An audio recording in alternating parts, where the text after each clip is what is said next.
চাঁচলে শুরু হলো 20তম উত্তর মালদা বইমেলা ও সাংস্কৃতিক অনুষ্ঠান। মা জন্ম দেয়, বই জীবন দেয়। এসো বই পড়ি, জীবন করি। এই স্লোগানকে সামনে রেখে উত্তর মালদা বইমেলা ও সাংস্কৃতিক উৎসব কমিটির উদ্যোগে চাঁচল মহকুমার শিবপদ লাইব্রেরি প্রাঙ্গণে শুরু হলো 20তম উত্তর মালদা বইমেলা ও সাংস্কৃতিক উৎসব 2025। চলবে 1 মার্চ পর্যন্ত। এদিন বর্ণাঢ্য শোভাযাত্রার আয়োজন করা হয়। শোভাযাত্রাটি চাঁচল কুমার শিবপদ লাইব্রেরি প্রাঙ্গণ থেকে শুরু করে চাঁচল শহর পরিক্রমা করে বইমেলায় এসে সমাপ্তি ঘটে। শোভাযাত্রায় পা মেলায় Chanchal Siddheswari institution, Noor academy mission, ideal public school সহ বেশ কয়েকটি সরকারি ও বেসরকারি শিক্ষা প্রতিষ্ঠানের ছাত্রছাত্রীরা, শিক্ষক শিক্ষিকা সহ বিশিষ্টজনেরা। এদিন ফিতে কেটে ও প্রদীপ প্রজ্বলনের মধ্য দিয়ে অনুষ্ঠানের শুভ সূচনা করেন বইমেলা কমিটির প্রবীণ সদস্য তথা বর্তমান কমিটির কার্যকারী সভাপতি চন্ডিকানন্দ চক্রবর্তী। এছাড়াও উপস্থিত ছিলেন বইমেলা সম্পাদক আব্দুল সত্তার, কার্যকারী সভাপতি জাহাঙ্গীর আলম, নয়াটলি হাই মাদ্রাসার ভারপ্রাপ্ত প্রধান শিক্ষক ওসমান গনি, বিশিষ্ট সমাজসেবী অমিতেশ পাণ্ডে সহ বিশিষ্টজনেরা। এই মেলায় বইপ্রেমী মানুষদের হাতে বই তুলে দেওয়ার বাসনা চরিতার্থ করার এক প্রচেষ্টা মাত্র। সর্বস্তরের মানুষের সমবেত প্রচেষ্টা ও সার্বিক সহযোগিতা গড়ে উঠবে বইমেলার মিলন উৎসব বলে জানান বইমেলা কমিটি কর্মকর্তারা। উত্তর মালদা বইমেলা কমিটির সম্পাদক আব্দুল সত্তার কি বললেন তা শুনুন। মালদার চাঁচল থেকে শফিকুল আলমের রিপোর্ট, এস নিউজ বাংলা। সমস্ত সেলিব্রিটি আমাদেরকে কনসার্ন দিয়েছিলেন এবং আসেন। লাস্ট বইমেলাতে উদ্বোধক হিসাবে আমাদের মৌসুম বেনজির নূর ছিলেন, এবারও ছিলেন এবং অনেকেই আজকে আসতে পারেননি। হঠাৎ করে একটা প্রোগ্রাম হয়ে গেছে মালদাতে, অধ্যাপকদের একটা সম্মেলন ধরনের কিছু একটা আছে। মাননীয় শিক্ষামন্ত্রী পার্থ বসু আসার জন্য আমাদের যারা সেলিব্রিটি, যারা উদ্বোধক, তারা আসতে পারেননি এবং একই সঙ্গে যে আধিকারিক ওই উচ্চ মাধ্যমিক পরীক্ষার মিটিং এবং ভিসি থাকার জন্য ওনারাও আসতে পারেননি। তো আমরা আমাদের যে কমিটি, যে পুরনো লোক চন্ডিকানন্দ চক্রবর্তী কার্যকরী সভাপতি, ওনাকে দিয়ে আমরা আজকে বইমেলাটা উদ্বোধন। এই প্রোগ্রাম হয়েছে, স্টল 40টা আছে, বইয়ের দোকান এবং কমার্শিয়াল স্টল মিলে 40টা আছে এবং কলকাতা থেকে সব হর প্রকাশনী, গীতা, ইস্কন এরও আছে। মানে একদম খারাপ নেই।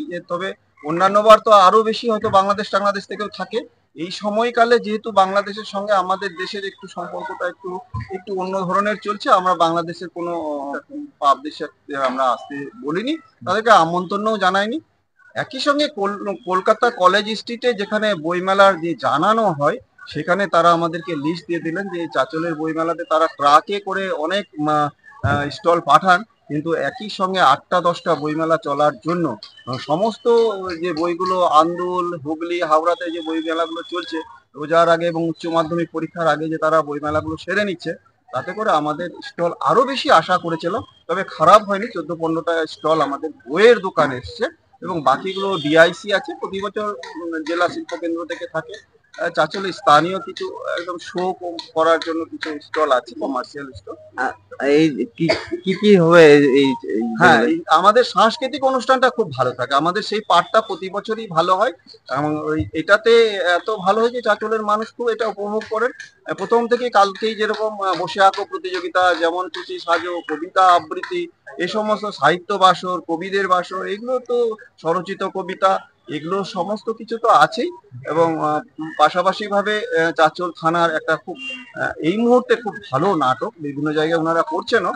তবে প্রপার চাঁচলে একদম মানুষ দেখার সুযোগ আজকে সন্ধ্যায় হবে নেশার উপর এবং অন্য একটা ধারণায়। কারণ আমাদের যে ধারণাটা হয় যে নেশা দিয়ে মানুষ শেষ হয়ে যায়, এরা এই ধারণা, চাঁচল থানা যে ধারণাটায় এই নাটকটা করছেন যে না, নেশাকেই হারিয়ে দিয়ে মানুষকে মূল স্রোতে আসতে হবে। এটা নাটক খুব ভালো এবং গম্ভীরা আছে, গৌরবঙ্গ ইউনিভার্সিটির প্রোগ্রাম আছে এবং বিভিন্ন 6 দিনে বিভিন্ন ভালো ভালো এবং কণিকা ঘোষ বেতার শিল্পীর প্রোগ্রাম আছে। এরকম করে 6 দিনে অনেক জমজমাট একটা সাংস্কৃতিক। গম্ভীরা মালদা থেকে একটা টিম আছে। হ্যাঁ, বইমেলায় এখন তো আমরা দেখছি বিভিন্ন সময়। হ্যাঁ, বাচ্চাদের বার্তা দেবো যে বইয়ের কোনো বিকল্প নেই। বিদেশে এমন বিষয়গুলো হচ্ছে যে যখন তারা এই মেট্রো ট্রেনে বা ট্রেনে যায়, তো বয়স্ক লোকেদের জন্য ট্রেনের থাকে বই রাখা হয়, 1 ঘন্টা 2 ঘন্টা জার্নিতে তারা যেন বই পড়তে পারে।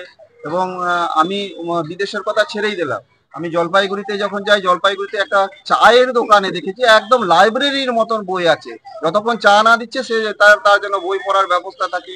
কলকাতাতে কিছু সেলুনে দেখেছি যে বইয়ের ব্যবস্থা আছে, সে তার যতক্ষণে নাম না ওঠে চুল কাটার জন্য ততক্ষণ যেন সে বই পড়তে পারে।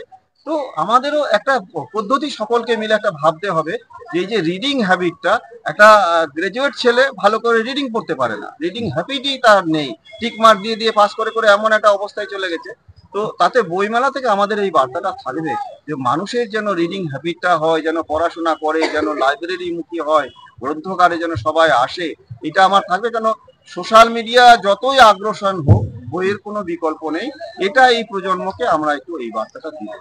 আপনার নাম কি? দেখতে আমার নাম আব্দুল সাত্তার, আমি উত্তর মালদা বইমেলা কমিটির সম্পাদক।